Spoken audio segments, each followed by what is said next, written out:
and welcome back to the Creatively Challenged Podcast. I'm Ryan Nolan, seated alongside Mike Stuglis. What's up, dude? How you doing, Ryan? I'm doing all right. Yeah? I'm a little tired. I ran around in some booty shorts this morning, but I got a drink in hand, and I'm doing all right. Why are you tired? You went to bed at like 10 o'clock. Well, no, it's just the run got me. I had the sleep helped, but it took a bit out, you know? That's why you don't run in 150-degree weather. I like it. It's not that hot out. It's not, it was like 80, maybe. But what's going on with you? What's going on in your life? Mizzou sucks at football. I heard. Dude, we are awful. We lost like fucking 48 to like 14 yesterday. Here's the fucking thing. Like, did you actually think like we were gonna be fucking Auburn? I wanted us to be better than what we are. No, it wasn't gonna happen. I'm pissed we lost to Purdue. I'm not pissed we lost to Auburn. Like, we didn't stand a fucking chance. I'm pissed we lost by that wide of a margin. Yeah. Auburn beat like Mercer last week by 14. Well, they made adjustments. May I interject really quick? Sure. Dan, in your Jack and Coke that I made, are you getting like peanut butter aftertones? I don't know what's wrong with Did me. you put that shit in my fucking drink? No, I didn't do anything to a drink, but like mine tastes like peanut butter. Mine tastes like a Jack and Coke. What did I do? Did you put that shit in your drink? No, I didn't put any peanut butter in my drink. I think I'm just having a stroke. We're just gonna roll through it. Let's just keep All right, recording. let's see what happens. All my taste buds are off right now because my brain is dying. Dan Stewart over there with a non-peanut butter Jack and Coke. How are you doing today? I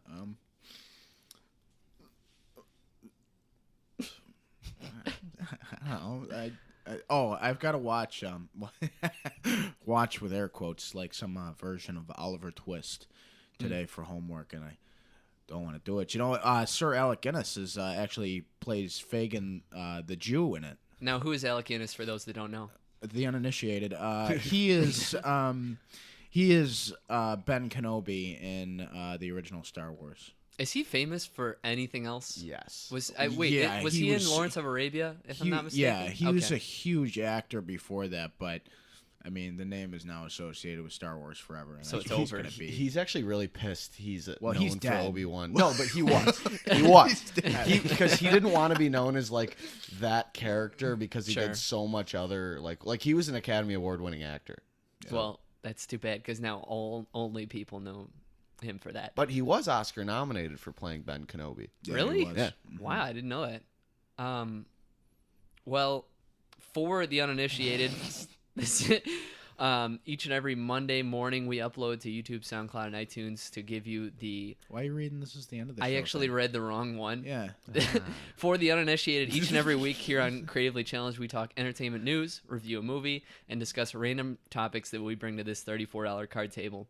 And with that, let's launch into the news. Apologies for reading the wrong one. You think by episode 30 we'd have this shit figured out? No, we're just barreling through here every week. We don't know what we're doing. We lost last week. Holy Dumb shit! idiot. I'm getting a phone call from my mom. Linda! Linda, come on. Figure it out, Linda. All right. Hopefully that doesn't happen again. That'd be kind of funny. Yeah. I'm gonna take the call on air. Yeah, can My phone's not even in this room. It just went into my laptop. You Can't drop you, another C-bomb on the phone just with hit your the mom? hit the mute button on your computer. All right.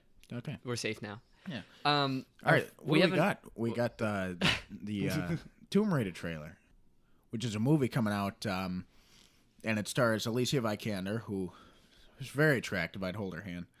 Oscar-winning actress. But the thing about this movie is it's based off of the two most recent Tomb Raider video games, which have been produced by Square Enix, and they're also producing the film. And, video game movies haven't done too well in the past, and this one goes the same. The trailer looked decent, but, like, I don't know, because the thing is about this movie is the two of the scenes in the trailer that I saw was taken directly from the video game itself. When she's jumping from the boat and when she's like falling down into the river. to be wet. She those are taken directly from the game, and it's just at that point it's like, what's the point of even making the movie if they're just gonna Make her wet. if they're just gonna reuse cutscenes from the game, but then just put Alicia Vikander in there. Well, the cutscenes for the most part I thought were, I played the first game that this is partially based off of, and a lot of those were like pretty serviceable. It was cool, but like those are the strongest drivers of stories in video games for the most part. I think it's kind of good if they're basing the movie off of that, the strongest material that is from the source, right? I don't think there's anything wrong with that if they're going off the game. Are you saying that there's something wrong, or you're just pointing it out? No, it's just, I mean, we all game, so games can reach up to like 15 hours on average. That's just on average. Some people put so many hours into their save files, and like, if you're gonna have a 15-hour story, then like, why condense that into 2 and even make a movie? It's fair. Like, talking about The Last of Us, like if The Last of Us got made into a movie, like, fuck that, That's in development, isn't it? Yeah. Okay, just making sure. But it hasn't left the ground. Like, it's still kind of being, I feel like at any point it could be like, you know what, this isn't a good fucking idea. Well, and Ellie is signed on. I mean, Macy Williams from Game of Thrones, who plays Arya, is signed on to play Ellie, and that only has a certain shelf life. She's like almost 20, and by the time Game of Thrones ends, she'll be like 21, 22, and by that time, it's almost over for her to play that role. Definitely. So, well, because Ellie's what, like 16? Maybe younger. Yeah. Yeah. Somewhere around there. She says fuck a lot. Yeah, she's a good character. Yeah, she's a great character. So that shouldn't be made, and this movie looks terrible. Why do you think that? One, because I just don't have faith in video game movies. Ergo, the last Assassin's Creed movie. Ergo. What are we getting at? Argo. That stars Ben Affleck. Ben Affleck. That's not what we're talking about. Yeah, I don't know. I just think it looks bad. Had a couple bad jokes in it. And I like Walton Goggins. I'm always down to watch Walton Goggins talk.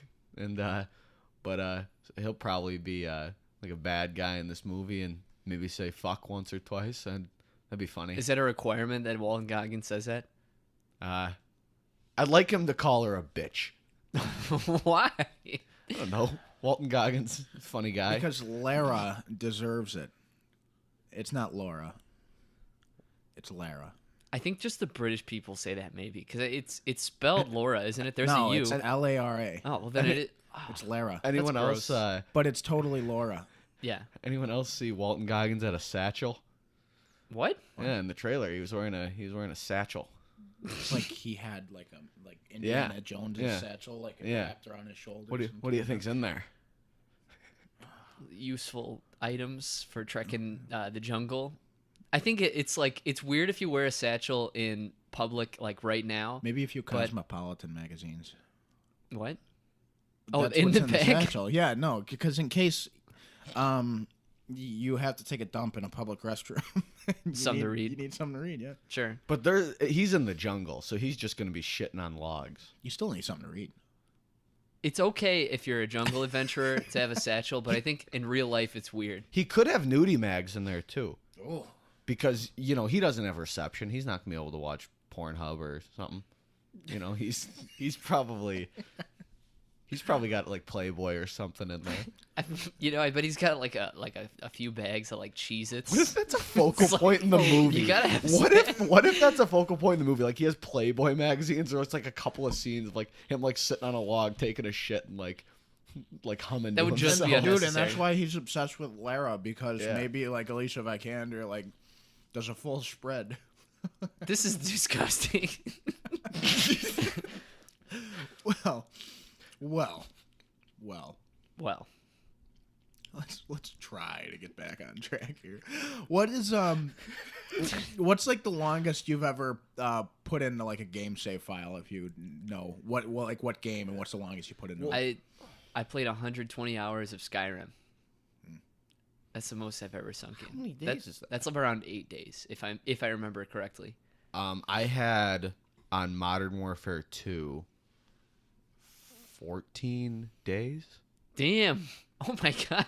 15 days. That's like a few years of like playing every once in a yeah. while. Like no, every day or that so. game was a focal point. Even Wow. when like Black Ops and stuff was coming out in MW3, I was still playing Modern Warfare 2. Oh my god. And I was never like good. Yeah, Like, it was I just fun okay. for you, right? It was just a Yeah. lot of fun. I think that's probably the most. NCAA could also be the most. Might be NCAA. That's football? Okay. Because usually when I play a campaign, I play it through, and then I usually don't replay it. Arkham City, I've probably replayed the most, and I've played Red Dead a couple of times. All games that should not be made into movies. No. Yeah. Dan, how long have you played? My original Kingdom Hearts 2 file on my PS2 was over 300 hours. That's awful. Dude, like, well, here's the thing. That's just terrible. I used to experiment with, like, Game Shark and Action to Replay stuff. So I'd buy Those are cheat codes, right? Yeah. So I'd use those to, like, do mods and have weapons. But there was also a code I could use to restart the game from the beginning, but still have it on the same save file. So I have, like, probably, like, over 10 campaigns in one save file, and they all add up, but still in those, like, oh man, That's 12 and a half days. I put so many hours into that Kingdom Hearts 2 file. I don't regret any of the time I've wasted on video games, though. Do you guys? No. Well, I wouldn't call it wasted time. No, cause it's just experiencing. It definitely is. Is it art in a way? Some games I would say. Oh, they're art. Yeah. What's that movie quote where he's just like, "Then you like art, man"? What is that? What? It's like somebody asks, like, "Do you like art?" And they say no, and they say, "Well, what do you like?" And he says, like, "Video games." And then he says, "Well, that's art, man." Mike's looking it up. Well, that's art, man. Men. That's not spelled correctly. Nope. It has not turned up with anything. I don't know what you're quoting. It's definitely from a TV show. There might not be a man afterwards.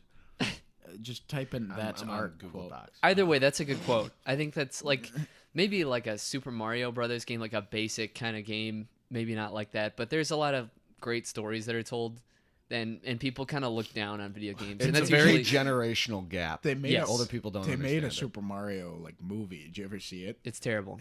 Yeah, I've seen it. It's so weird. Well, it's not only a form of art, but it's also a form of, like, I consider games like art when they have like really gripping stories and they affect you like a movie does. But then they also have like a sense of competitiveness too. There's so many different like genres and themes like they can actually like dabble into. Yeah, it can be just like how there's blockbuster movies and how there's more art-ish movies. Same thing goes for games. They're all worlds or stories that you can interact with a little more, so it adds another layer to it.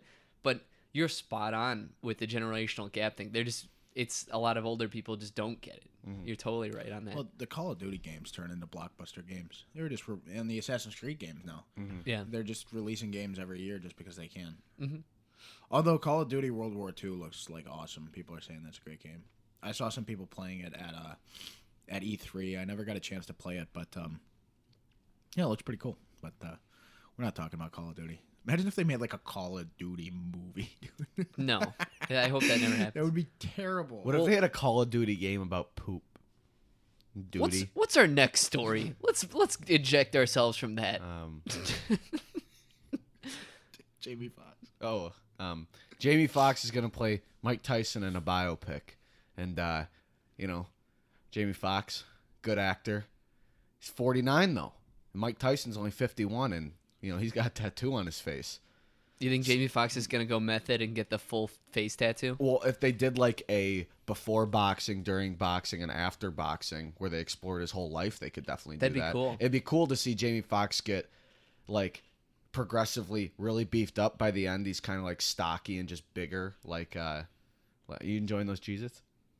I can hear that so well on these headphones. They're pretty good, man. I like Cheez-Its. I almost brought Gardettos in here, but those are beyond loud. No, yeah, you don't want to do So it. you remember Cheese Nips? That's made by You fucking kidding me? that's Nabisco, They're right? made by Nabisco. Yeah. Though the original Cheese Nips, just the square ones that are a complete Cheez-It ripoff, those were ass. But when they were shaped like Nickelodeon characters, they were fucking better. I don't know why. Remember the Fairly Odd Parents ones? We are so off topic today. Well, my eye. Fuck. Keep going. What's wrong? The contact's being listen. gay. I think I think Jamie Foxx could play great Mike Tyson. These days, a lot of older guys like J.K. Simmons or Josh Brolin still are getting in incredible cut shape because they have their chefs, they have their celebrity trainers, they're people that they dedicate their lives until they shoot to just get in shape for that because they have the time for it. So, can Jamie Foxx get in Mike Tyson shape? Absolutely. He's 49, right, Mike? Yeah. So I don't think there's really like a huge barrier to that. Jamie Foxx already was in good shape, you know. And yeah, but I mean, to become like the world heavyweight champion size though, like I don't know. Look up a picture of Tyson in his prime. His arms were huge. Oh yeah, I mean the guy was big. There's got to be some sort of like, I mean he can bulk up all he wants, but there's got to be some animated buff going on there. Maybe. Or just camera work. I mean, like Sylvester Stallone was supposed to be like a heavyweight in Rocky, and he's fucking 5'6" and. Well, I'm not going to look into it too heavily. You know, if Fox is in shape and he's game to play the role, then I'm excited for it. Bears are winning. Pats are winning right now. All right. Bears are winning. Yeah. It's a shock. Pats winning, not too much. Well, but, yeah. Well, it's related to sports, kind of. But, yeah, I think this is a really interesting project. I don't know who I'd want to direct it, though. Because it's only in just, like, pre-production. Well, not even pre-production who's the guy right who now, directs so The it's in Hangover? development. Todd Phillips. He should direct it. Why? Because Tyson's in The Hangover? Because he did such a great job with Tyson before. Well, I mean, It's not a comedy. Jamie Foxx. Oh, some of it is. I mean, Evander Holyfield getting his fucking ear ripped off is kind of funny.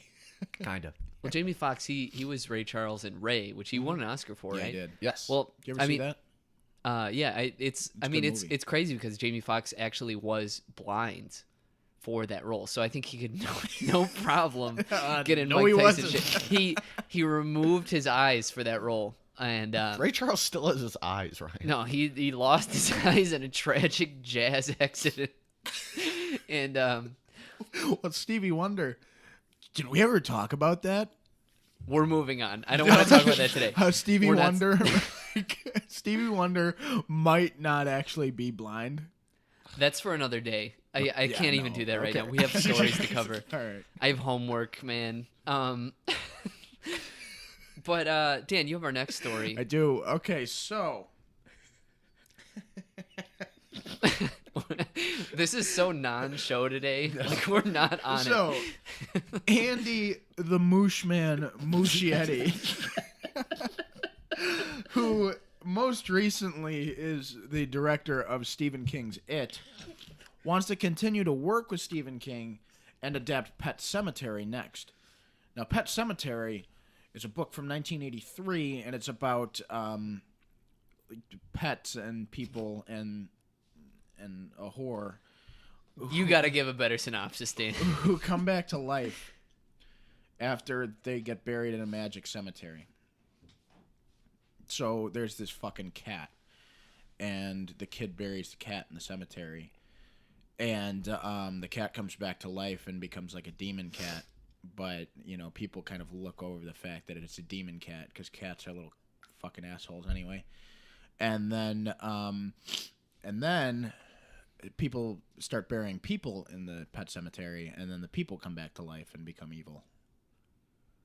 And horror ensues. Yeah, horror ensues. And then this film, it's not a film yet, but this book was adapted into a film in 1988, and it is fucking bad. Stephen King plays a pastor in it. He's in his own thing. Yeah. Well, I'm sure since the movie made record numbers in terms of box office What movie? revenue. Sorry. Oh. It made I was going to say not Pet Sematary. no, not Pet Cemetery. It made record revenue in terms of box office numbers, so I'm sure they already gave him the sequel to It, like that's happening. Mm-hmm. If that does well, I think Pet Sematary is going to happen with him for sure. They had to make the sequel to It. Didn't we talk about it when we reviewed It? Like, what if they just didn't make part 2? Oh, yeah, they teased that there's going to be part 2, and it just didn't happen. Well, Stephen King tweeted the other day, like, if you guys are too impatient to wait for part 2 of It, remember there's a book that you can read with both part 1 and part 2 in the same book. That's actually really funny. Yeah. Well, yeah, I mean, more power to him. The guy knows how to adapt a book to a film really nicely. And does it need 2 movies, do you think? Is Pet Sematary huge? No. Okay, because It is enormous. That's like bigger than the Bible. Yeah. That's like a textbook size. It's also cool to see Stephen King actually have a really good relationship and like the adaptation with the director. And I think this is just a further testament to it, that he's willing to let this guy adapt further work. And this guy seems to be a huge Stephen King fanboy as well. And, a movie about a cat, an evil cat, it can be, that's what it's about, you said. Hey, Cujo's Stephen King too, right? Yeah. So he did an evil. He doesn't play favorites. Have you ever seen I can't think of the name, but there's one where a car comes to life and is evil. Oh, I've heard of it. You know what it is? This movie Monster Trucks recently. Oh yeah, with fucking there's aliens that Lucas merge. Till's in it. Yeah. Oh, well, who does he play in X-Men? Havoc. Yeah. What was I talking about? You were talking. Oh, a movie about an evil cat. If he can make that scary, more power to him. About a pussy. If we can, Dan said that. I'm just saying. I was just repeating it. What were we talking about? Cat Cemetery? Pet Cemetery. We're off the fucking rails.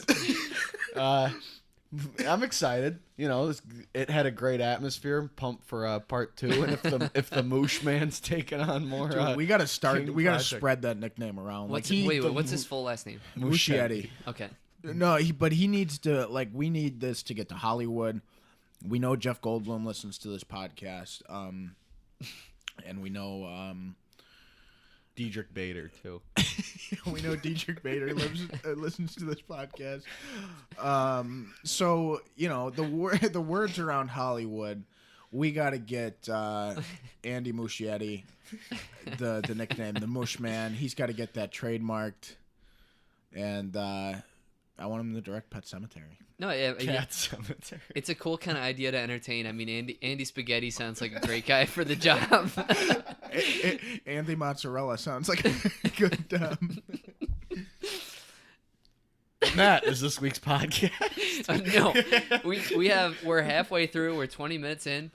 Well, we're done. Well, we saw a movie this week. Did we? We saw Kingsman, The Golden Circle, directed by Matthew Vaughn. You might know him from Kingsman, the first one. I can't read. No shit. You might... No shit. He's known for Kingsman. Oh my god. You might know. What else did he do? You might know him from Kingsman 1. He directed Kick-Ass and X-Men First Class. The plot reads: when their headquarters are destroyed and the world is held hostage, the Kingsman's journey leads them to the discovery of an allied spy organization in the U.S. These two elite secret organizations must band together to defeat a common enemy. It stars Taron Egerton, Mark Strong, Colin Firth, Julianne Moore, Channing Tatum, and Jeff Bridges. Let's jump in. Do we do positives or negatives first? I'm honestly at a loss. Positives. This is episode 30. Come on. And you always read the fucking synopsis. I know. This is bad. Right. My clothes are done in the dryer. Well, you can't get them. What are your positives, Dan? This movie was pretty entertaining. It captures that magic of the first one. The cast was great. The story was great. Still a very original film, even though it is an adaptation. The the Secret Service is a comic, and that's what Kingsman's based off of. So, Written by Mark Millar. Yeah. Correct. Kevin Millar. No. Who's that? Kevin Millar played baseball for the Boston Red Sox. That's great. That's just great. That's awesome. I'm confident he made that joke when we talked about Millar. Yeah, he totally did. Ago. That happened. It wasn't a couple weeks ago. That was like episode 5. No, we were talking about the Mark Millar comics. Yeah. The other week. Yeah. It wasn't the other week. That's a while ago. It was like 5 episodes ago, maybe. Yeah. That's Anyway, same joke happened. Oh, I was still just as enthused as I am now about that joke. But Dan, I want to hear you positives. What do you have to All right. say? Well, it was a great cast. After the first Kingsman, which was an awesome movie, the new cast for this movie and the old cast, the returning cast members, just did a great job at keeping the story alive and making this movie an entertaining film. And I'm so hung up on the Moosh Man. What's the director of this movie? Matthew Vaughn? Yes. Matthew Vaughn. Yeah, good for him. He can make some good movies. So it's a good one. Oh, the soundtrack too. I liked.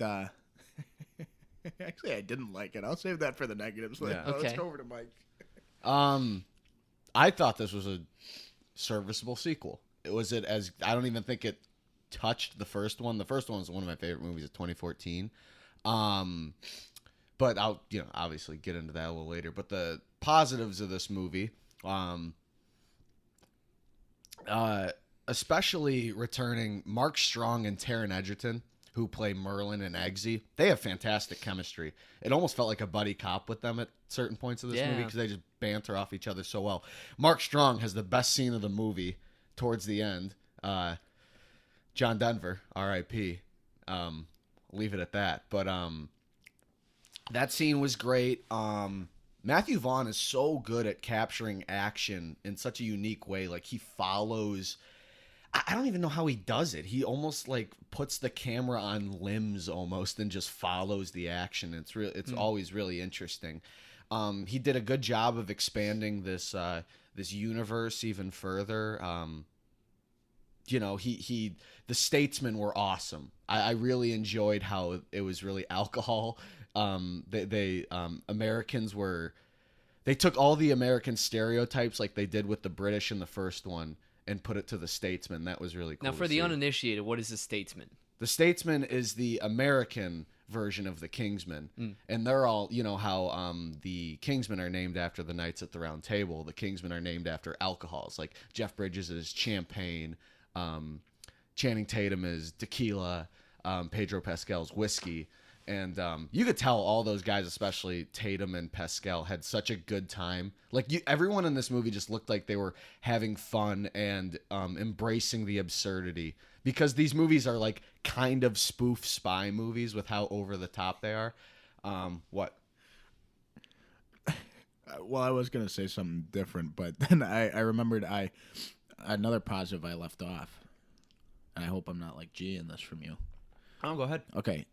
Well, the Statesmen being so involved in, their whole organization is like a whiskey distillery in the United States, and there is just whiskey in the movie all the time, and it looked so good, and everybody was drinking whiskey. And when Mike and I got home from seeing it, Ryan saw it at a different time. But Mike and I got home on Thursday night, and we drank like 3 glasses of whiskey apiece, and it was fantastic. Oh yeah, needed to be done. Absolutely. I had a craving for it, but yeah, it was. It kind of like it when I was looking at the whiskey in this movie. It reminds me of the strudel and Bastards. Like I wanted dessert when I watched that scene, and I wanted whiskey like throughout this entire movie. But yeah, I'll leave the rest to you. But it was a really entertaining sequel, really good action. Dan said the cast and chemistry is really good, and it was fun. Sure. Well, when a sequel is made for any movie, it always tries to be, for the most part, bigger, better, different locations. And I'd say this movie delivered on that without overstepping its reach. Personally, I think that it went to cool locations. It did make a bigger scale of the threat, I'd say. overall, everyone gave great performances again. A lot of people are returning to reprise their roles. As you said, very good chemistry between Mark Strong and Taron Egerton. I almost said Aaron Tedgerton. Nope. Wrong guy. Alden Ehrenreich. Yeah. But it was more of the same, and that's not really a complaint. The first one was so good, and I think this was a continuation of that. Something that always strikes me about these movies is that there's a lot of attention to detail in set design. A lot of the places where things are shot are just very, very pretty. There's a lot of cool kind of symmetry. Even like they were in a bar in a jet at one scene, and I just took a second to I wasn't even listening to what they were saying. I just took a second to appreciate the decor of the bar, which is a weird thing to do when you're watching a movie, but there's just so many beautiful places that this movie takes you to, and I always just find myself transfixed, and that's what has kind of set these movies above other blockbusters or spy movies for me, is that they're just very eloquent in the way that they go about things. And it knows what it is. Yes. They know their audience and what they're trying to capture. Like and there's times, very much so, I'm continuing on what you're saying on it knows what it is. There's a lot of times where just the craziest outlandish stunt or thing is happening in what they're discussing. And for a moment in my head, I'll say, well, that's not ever possible. And then I have to take a seat back and be like, you're an idiot. This is a spy movie. Have some fun for a second. You have to kind of suspend your disbelief to allow yourself to really enjoy them. But you have to do that with a lot of movies, you know? And it's a cool spy movie. It always is. And I enjoyed it a lot. Does John Wick take down Eggsy? I think John Wick trumps all. John Wick trumps all. Yeah. I don't know. Eggsy's got some cool gadgets on him that they don't have in John so Wick. So does Whiskey in this one. Yeah. Pedro Pascal. He's got that lasso and the six shooters. Lasso. Yeah, that shit was awesome. Don't spoil what happens with that lasso, okay? I don't want our listeners, I almost said viewers, to know. But what's our negatives, Dan? Why don't you start us off? Well, Elton John is in this movie. He's like a character. Yeah. He is Elton John. And I was thinking Elton John was going to have a little cameo in this movie. Now, Elton John turns into like a central character at the end. And it is just like, it's funny to a point, but the fact that there's like Elton John cracking jokes when the world's about to end, like, it's not that funny, you know? Like it's just kind of like, come on, like you're shoehorning this guy in here a little bit.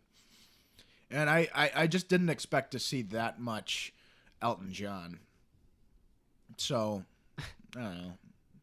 It's all right. And he's not like a good actor. No, he's it's not. Like you're kind of just laughing because Elton John said the F word, but it's almost like a forced laugh. Yeah. You know? Julianne Moore. Now, Julianne Moore, I love Julianne Moore. Like, I would serve Julianne Moore until she no longer walks this planet. I love Julianne Moore.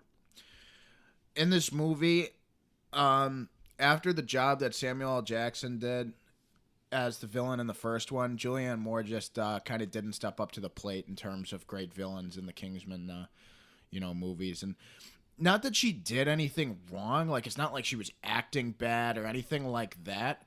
But, like, not intimidating. Yeah, no, she wasn't really intimidating. And, she had her henchmen do a lot of her work for her, which Samuel L. Jackson didn't do. I mean, there was the Mummy who had her, like, knife legs. But, they were like almost like a tandem supervillain team, and Samuel L. Jackson like did a lot of stuff himself. So, I don't know. I love Julianne Moore, but there was definitely more they could have done with her character, and I feel like her plot and everything like that, like the end of the movie was kind of rushed. So, other than that, it was still enjoyable, but there's definitely things wrong with it. What do you think? I have the same. Like Valentine, Sam Jackson was fucking awesome. Like he was one of the best villains that year, I thought, in terms of a movie. And Julianne Moore, I don't think was just given a ton to do. Yeah, I had like you said, I had the same problems with Elton John and Julianne Moore.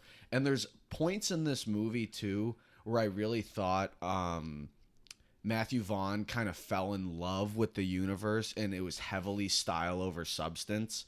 The first one had a lot of substance and had a lot of heart. This one had that, but it also didn't feel like it had the same consequences. Yeah. Like the plot was pretty generic, and I was just more involved with like the cool gadgets or the cool action stunts that was going on, and I didn't really think the story was fantastic and in any specific way. Her motives were kind of just eh. And Bruce Greenwood, who plays the president in this movie, was so obviously Trump. Yeah, it was kind of underlying messages there. And I didn't have a problem with it. Like, I don't like Donald Trump. But, like, I thought it was just kind of like he was another one that had way too much screen time. I thought the movie just kind of ran a little long. It was about 2 hours and 20 minutes, and I thought they could have cut off at least, because there's a lot of side plots, and I think they could have cut off one side plot entirely, maybe with his character, and it's shaved down to about 2 hours, and it's much better, and maybe spend more time on Julianne Moore's character. So yeah, that was kind of I just thought it was heavily style over substance for a lot of the movies, and Vaughn kind of fell very much in love with the universe as opposed to his story. He didn't write as tight of a script in this one. His action was there, but I didn't feel the same about it. So yeah, as Dan said, kind of the villain, Elton John, and then I say style over substance. Those are kind of my three pet peeves with the movie. Sure. Julianne Moore as Poppy, that's the complaint you guys have. That's my glaring complaint as well. They really leaned into like a psychopath sort of thing on her, and I didn't think that needed to be there. If she was just a smart person who was the villain, I think that could have went a little bit better, and instead they leaned into it too much, as I just said 5 seconds ago. And like she never, I mean, like they're like, oh, she's crazy. She never really showed that. In her first scene, she does. That's it. I'd say so, but then the rest of the time, like, no, not really. Like, she was just kind of like a regular villain. Like, they just kind of have their motive, and that was it. Well, Giselle was the muscle to Valentine's brains, and I didn't feel like there was any contrast with her henchman in this movie, or her specifically, And they could have used a lot more time, because the movie is pretty long. It's over 2 hours. I think they could have used a lot more time developing Poppy, who's Julianne Moore, in the movie. Instead, they spent a lot of time working on other characters who didn't really need to be developed in the movie. There was a lot of other things going on in the movie. I can't really spoil too much, but there's a girlfriend of a character in the movie who's part of the villains that they spend a lot of time developing her, when instead they could have used that for a lot more useful things in the movie. Like Halle Berry's character. Yes. Halle Berry was so underdeveloped. They really could have trimmed it down and used different time for other things. And so that's probably the weakest points of the movie, but I think a lot of the other things, the vehicles they used to get us through the plot, were so fun. And again, I was transfixed through the movie that those problems sort of subsided in my head as we went on. You're right. First one, it couldn't compare to that, but it is, as I would say, more of the same. And we know who these characters are, so they could have used more time. In terms of the Kingsman, we could have used more time on the others that they were introducing. More quality time, but they spread it out too far. Are you guys signing up for a third movie? Yeah. I'd be happy if they 100%. did. Yeah. I want to see more of the statesman characters that survived. I'll leave it at that, because they set up some really cool ones. But yeah, I'm really... I mean, it's not like we'll give our scores here in a second, but like, it's not like I fucking hated what I watched. It's got its flaws, but like, I loved it still, and it, they left it open where there should be a third movie, and I want a third movie. So, I'm rooting for that. I'll be purchasing this movie probably because I own the first one. Yeah. So yeah, I'm just nice little trilogy there. We ready to score this bad boy? I'm scoring Kingsman 2, The Golden Circle, at a 3.5 because it did have those problems, and I elaborated on them a lot, but it was so much fun that I think it's a 3.5 for sure. I'm at a 3. I'm at a 3.2. So we're at like a 3.2. Yeah. Okay. Hold on. Every time we give weird scores, I add them out. Okay. So 3.5 plus 3 If you were at a 3.25, it would be at a 3.25. So it's like a 3. It's at a 3.23.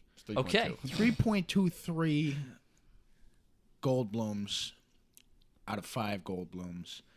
So we're at about right above a fly. Goldblum would have been a cool villain in this one. Goldblum would have been a cool villain in this one. Who's to say he's not going to be in the third? I would love that shit, dude. He would be so much fun. Ooh.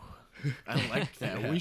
We should be calling up Matthew Vaughn to see what's going on. We know that we have such a large audience of Hollywood executives on our show. So to those listening, we really would urge you to cast him as in this. So, we have hundreds of Hollywood execs listening. So maybe thousands.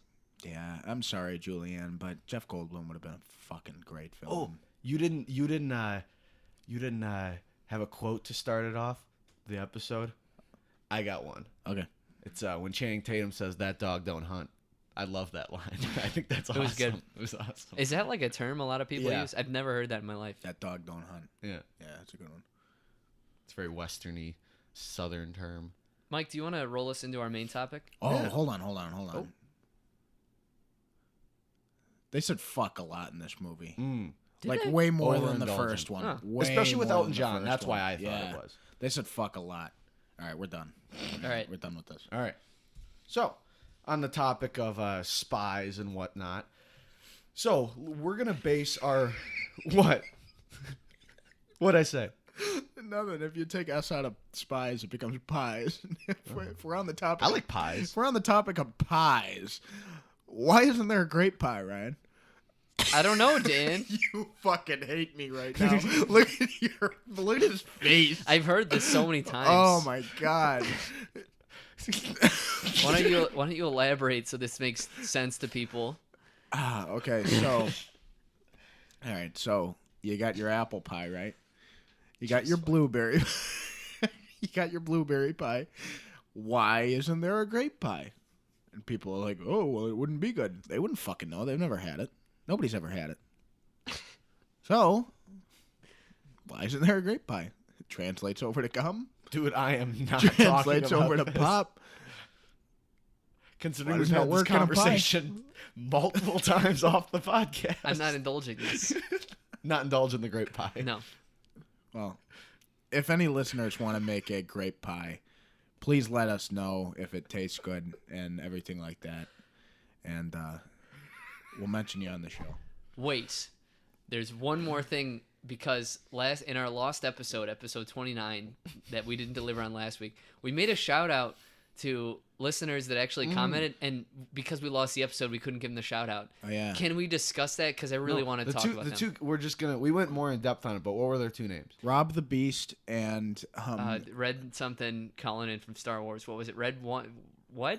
Red Wing 1? Red Man 1? Red, yeah. Red Man. So. Yeah, Red Man. Something. Because right. Red Man's like a dip, isn't it? We're sorry. Yeah, we're sorry we didn't get back to you sooner, but we just saw your comments because we're pretty lazy on looking that shit up. And thank you very much. That's very heartfelt, and we appreciate it. All you out there, feel the need to comment even more. We like the interactions. The fact that we got these random people to say something was really rewarding. Yeah. Even though it was just two guys or girls. I don't know. Rob the Beast.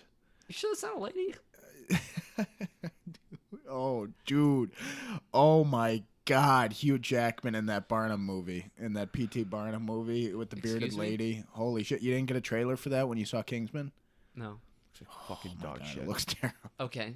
Well, So- thank you for the listeners for getting engaged. That's really that's why we do this, and it's been a lot of fun doing this podcast. And thank you for getting engaged. But Mike, what's our topic? Yeah, now we'll transition to a little break from the spies, right? Into the great pies. From the pies. Yeah. All right. If you guys were a spy in this, let's assume we all have the skills to be a spy. Mm-hmm. What would your code name be based off of your real life personality? And what would your gadget be based on what you generally carry with yourself day to day, like what you need and what is important? And I'll ask you, Ryan. Yeah. Put you on the spot here. What sure would you your wanna code start? name and special gadget be? What would it do? Well, I am codename Tony Danza. From Who's the Boss? What? Do you say "Ayo"? No, it's all about, because when you're spies, you don't want your identity to be found. So if we ever got hacked and they found my identity, or my code name at least, and had a picture next to me on a little database, they'd be like, well, wait, his name's Tony Danza. This guy doesn't look like Tony Danza. So they'd never be able to find me. It's all about misdirection, right? That has nothing to do with your real life personality. Does it, though? I've never seen Who's the Boss, so I don't know.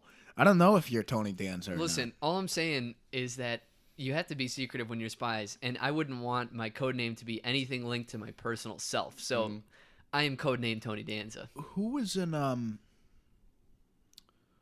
Charles in Charge? I don't know. Mike, you got that while I'm talking? Yeah. So that's my code name. Scott Baio, right? I thought of that an hour ago, and I'm pretty into it. Mike, what do you find? Scott Baio. Scott Baio was in Charles in Charge. What about your gadget? It was on 80s. So my TV gadget, shows. and this is a serious answer. When we were talking about what our gadget is, it's something that you carry on your person every day that could double as some sort of useful item. And usually I don't leave my apartment without a pair of earbuds on.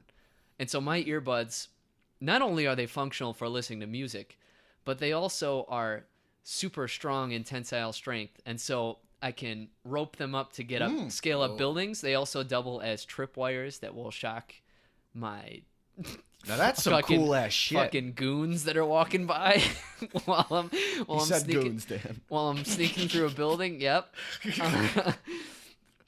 And since it has an auxiliary input, I can plug them into any computer and hack them with the headphones because they're super smart. I like that.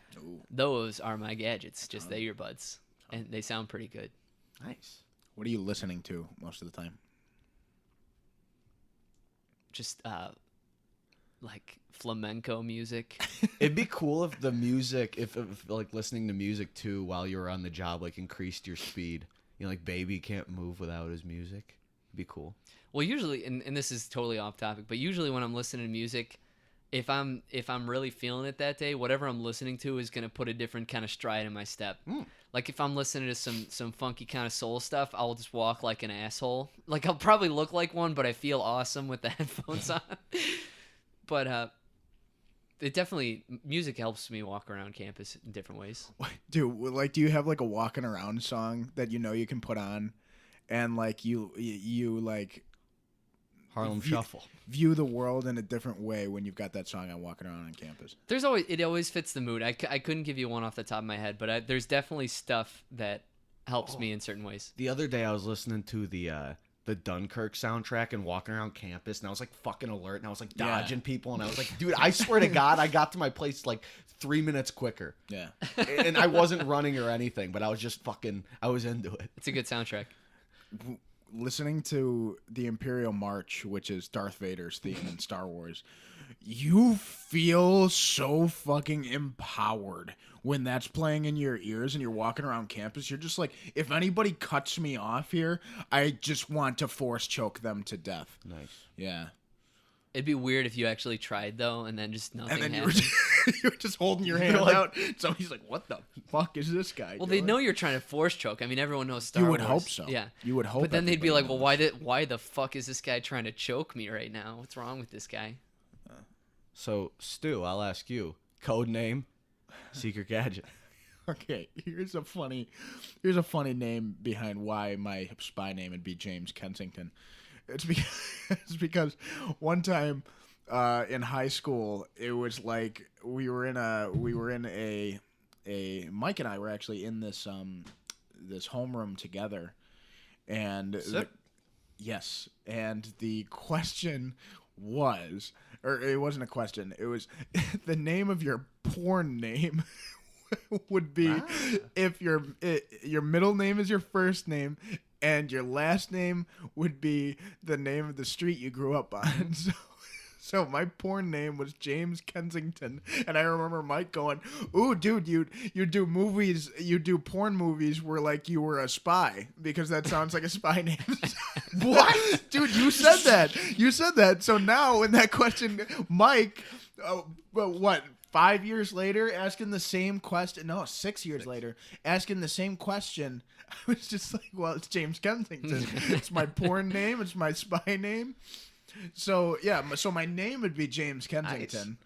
Nice. That's a cool spy name. Yeah. And a cool porno name. Or Buck Naked. Buck Naked. That's way better. I like Mike Hunt. Get some water, Dan. Get some water in you. Yeah, I'm going for it. And then what's your gadget? He's giggling. I'm choking on fun. Okay, so my gadget would be so every time I go outside, I bring sunglasses with me, or I'm wearing my contacts or my glasses.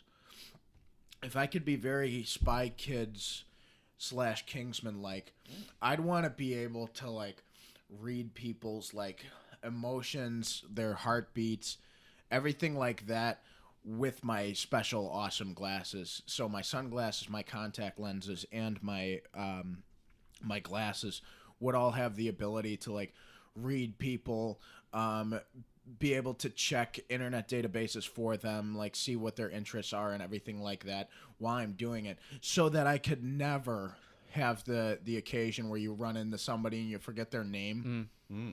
So you don't have to be like, so they're like, hey Dan, how are you? And I don't have to be like, hey you, hey buddy, hey guy, hey guy.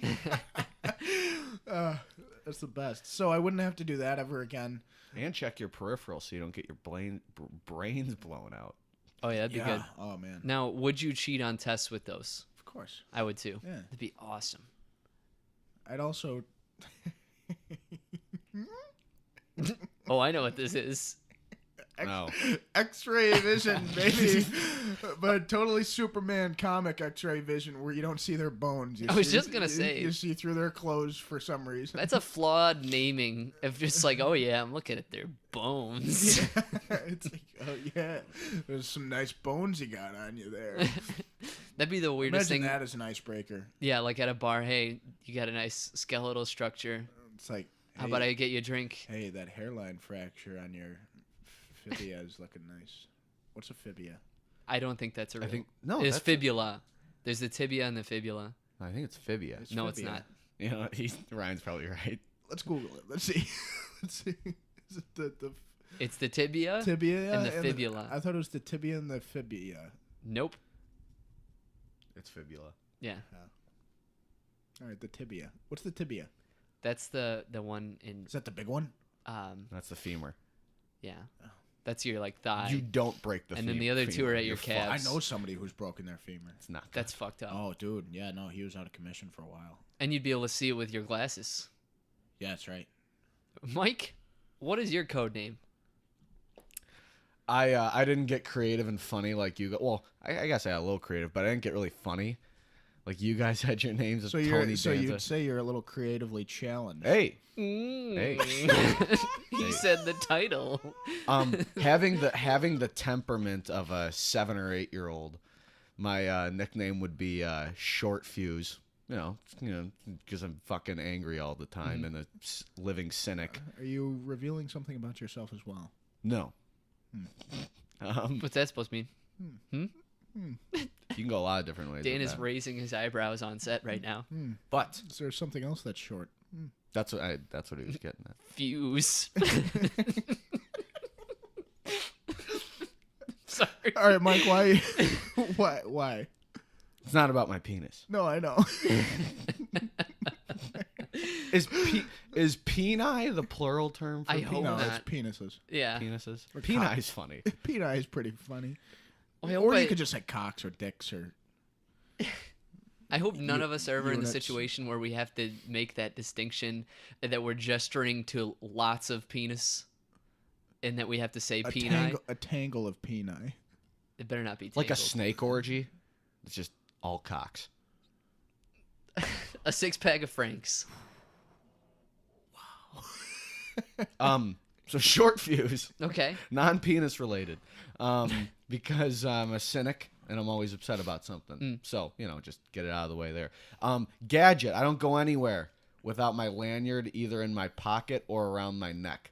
And it would be used like a lasso. I can extend it if I want an extendo lasso, trip people up. And I also got keys in here.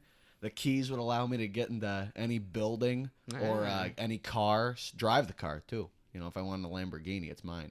That'd be cool. And could also like shoot darts and shit, fuck people up, and throat slash, and just get more violent with these. So yeah, it's like a lasso / key breaker thing. Coat hacker. One of what's underused is the term turkey. Like when you're talking about so jive turkey. No, but like when you get 3 strikes in a row in bowling, it's called a turkey. Yeah. People need to use that more just in real life. Like how people say, "Oh, it's a home run." That's a turkey. No, like if somebody does mean? something 3 times in a row, like, or you've done it 2 times in a row, you say, "Oh, I'm going for the turkey on this one." I'm never gonna say that. I'm gonna try. I think it would be a terrifying world we'd live in if gadgets were existent like that. No, It'd be hung. It'd be. Well, I mean, people would use them for bad ways, right? Good. We can assume. That's why we have supervillains. You gotta take them out. Take them Yeah, out. but we never said we were super. We were just spies. All right. We're just pies. Great pies. Let's never talk about that again. Would your gadget would be a great pie? You just throw it. No, I don't throw it. It could like blow up, stick, do a bunch of different I ask people like, why is this unappetizing, huh? And I get really in their face. You could get across the guards with it. If you need to hack into a computer, you just like, throw the grape pie on it, and then it like breaks because a grape pie went it's in like it. carrying around the iPad. People like break into stuff, but it's like you just type into the grape You're pie. typing into a pie. Yeah, that's the secret ingredient to the grape pie is it always comes with a computing hacking device. So. I like the idea of it just breaks the computer so like the door opens. It's just a regular pie, no gadget. But is that all we have on this? Spies and shit. If you guys were porn actors, what would your name be? Kenneth Jacob. Disappointing. I thought you were gonna say dysentery Gary. No, it wasn't. That's really good though. Ryan O'Brien. Ryan O'Brien Nolan. That's my full name, What ladies would and it gentlemen. be? What is your middle name and street? O'Brien. What? What is your What's your middle street name? name? The street that I grew up on or the street that I live on? Both. You fucking idiot. Figure it out. Come on. Well, okay, then it'd just be the street that I grew up on is Lee. O'Brien Lee. That's awful. That's your porn name. That's really bad. Wait, is you your can't middle tell name if O'Brien? yeah. So I'd be like an Irish Asian guy. Yeah. James Kensington's the best one. Yeah, yeah. hands down. What would we call? Do you think Irish and Asian people have ever? Yes. Yeah, there's a comedian that does that. That dude who had Sullivan and Son on TBS, that piece of shit Oh. show. That guy's Asian and Irish. Yeah, that's what that looks like. That show was executive produced by Vince Vaughn. Oh yeah. Bad show. That show Yeah. sucked. Mm-hmm. Didn't you and Trevor like We did tried. in 8 minutes? Me and my friend, we have a mutual friend named Trevor, great guy, and we tried to watch Sullivan and Son on reruns on TBS, and we were just ripping on it the entire time. We're just like, this is awful. Really bad show. With Trevor, it was definitely more vulgar. Yes, we said a lot more things than that. Probably talking about the guy's ethnicity and whatnot. Maybe not. You know, it'd No, be it definitely was. no, It definitely no. was. But you know, that's what that is. Well, if we're going off my other street, then I would be O'Brien Bradford, which is still, it's better than Lee, still pretty shitty. O'Brien's not a good first name. No, it doesn't go with anything. But I mean, that's. Remember the Titans? Yeah. Do you remember the Alamo? Oh, always. Davy Crockett. Okay, Guy so Fawkes. on Disney Channel when we were kids, remember the janitor from Sweet Life of Zack and Cody? Mm-hmm. He had a show called Brian O'Brien. Remember, it was like a 5-minute. They played it in between shows on Disney Channel. It was like an in between commercial show. It was like 5 minutes, and he never spoke, and he just gotten himself in the shenanigans. No, I never saw. Look it up. It's Brian O'Brien. All right. Oh, you won't look it up on your computer. No, I'm not. You know gonna. what could happen. All right. Yeah. And that is this week's podcast. Remember that each and every Monday morning we upload to YouTube, SoundCloud, and iTunes. We're going to have links to those on our Facebook and Twitter page, which will also have links in the description. Any final thoughts before we go? We're back after a week gap because I fucked up. We see American Made next week, starring Tom Cruise and drug guys. Looks good. And Domhnall Gleeson. And he's dancing. Yeah. It's going to be like a second. Yeah. That it's in the movie. We're going to be like, there it is. It was in the trailer. All right. Other than that, let's go do some homework. love you guys. All right. And as always, thank you for listening.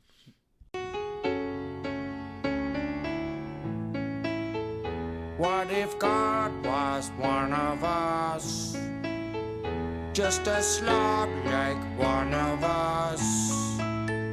Blue, blue, blue.